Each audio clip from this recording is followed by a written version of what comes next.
Revenge of the old economy. I first heard this term on the Hidden Forces podcast when he interviewed Jeff Curry of Goldman Sachs commodity sector. The first hour of this podcast is free, so I encourage everyone to listen to it. I think it's a amazing wealth of information. And of course, Jeff summarizes everything that I'm trying to summarize in this video way better than myself.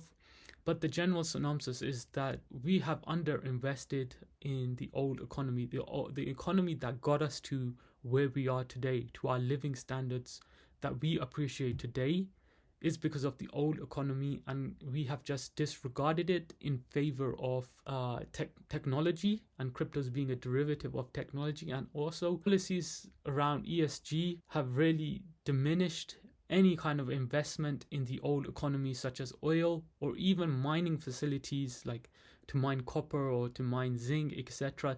The legislations and policies around this have really decapitated the whole sector. No one's investing in it. No one wants to invest in it because, one, as Jeff mentions, the investments in the old economy are very long dated. So they're like 10 years plus to get something out the ground, refine it, etc. Build the plants, etc. Everything, the infrastructure, they're very long dated. Whereas tech is very quick. So a lot of investors have shunned the old economy because of the length of time investment for the new quick economy.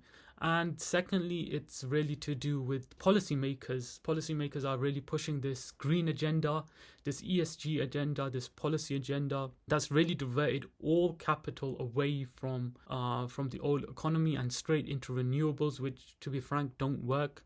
And we've seen this year, right? We've seen food prices going higher. We've seen energy prices go higher. We've seen oil go high. Any commodity you name, it's gone higher. If we want to keep up with the same standard of living we have today, we're going to have to reinvest in the old economy and the infrastructure that got us here. For me, that is where I'm parking my money.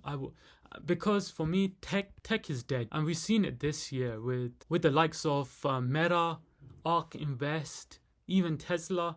They're all down massively just in a year. I personally would 100% stay away from tech. I would also stay away from cryptos for the foreseeable future. I would just stay away from all of them because I don't see any benefit in being in these technologies given the current economic status that we're in.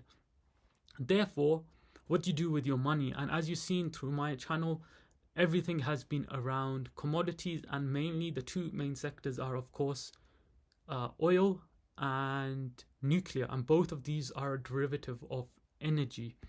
And for me, energy is king. Energy is the source of economic growth. It is the base input of all production and consumption activities in our economy. Without it, we would still be in the Stone Ages. So the return on energy is key for the expenditure of human society, of our living standards, and there is no two ways about it. And for me, I'm backing up the bus. I'm parking in. The trend will be going on for not just 1 or 2 years, but 5+ years. It could even be 10 years. And I picked up this chart for Marathon, and yeah, it's a pretty nice chart, just showing the cycles that we go through, because the market is just basically cycles of human behavior. And as you can see, there are periods where commodities outperform stocks and stocks outperform commodities. And we've had a 15-year trend of stocks outperforming commodities, where there's been underinvestment in commodities. And I believe that is finally turning, and we are in the first year of where we're seeing commodities basically outperform stocks. And I can see this going on for the next 10 years. So I would stay away from technology. I would stay away from any derivative of technologies like cryptos. I'm fully parking myself into this energy trade. I think this is where I'm going to make the most money I ever made in my life. If I'm wrong, I'm wrong, but at least I go out on my shield, and we'll see. Because what's the alternative? Keep the money in the bank, get wrecked by inflation, and be in the same place I am today. I want to make a shit ton of money, and I want to enjoy that shit ton of money before I get old. And this is one way I'm doing it. So for me, get out of technology and get into commodities. That's how I'm saving myself in this recession, and that's how I'm playing this next cycle of the stock market.